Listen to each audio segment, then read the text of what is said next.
to make a change and leave a broken, shattered past behind.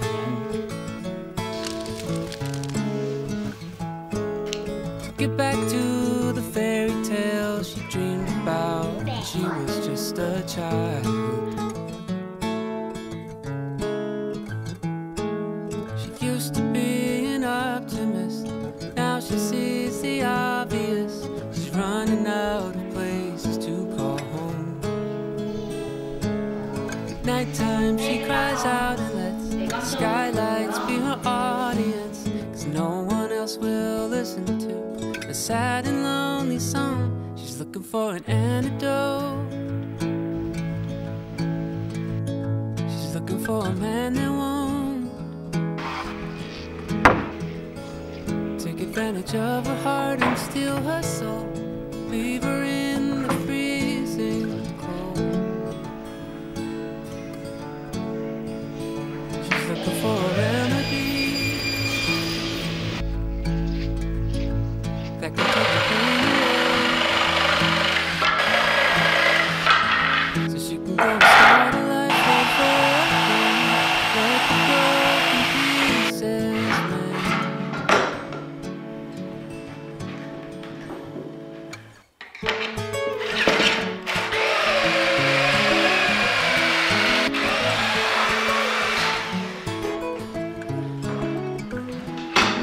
At age 19, she's tried it all, but can't believe the poison from her veins. She blames herself and tries to numb the shame and guilt with self-inflicting pain. Over and again, oh yeah, something deep inside of her kindles and ignites a spark, glows like candles lighting up her dark.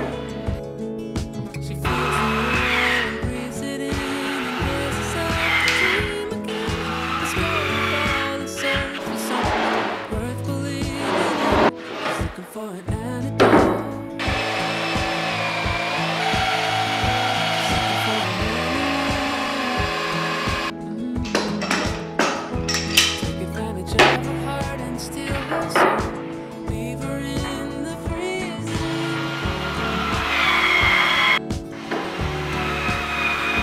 She's looking for a remedy that can take the pain away.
Thì có ngon không?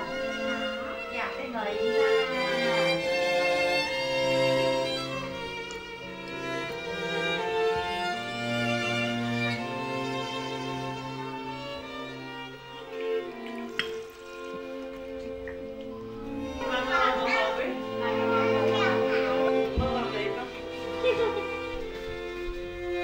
Cầm được không? Đúng rồi. Ăn về 5 đồng. Trả tiền sau. Ăn xong rồi trả tiền. Mà cái này không ngọt như là vỏ. Ở đây. Đây xem nào. Đây có phải thắp đây cái caramel đây có đi cái này caramel.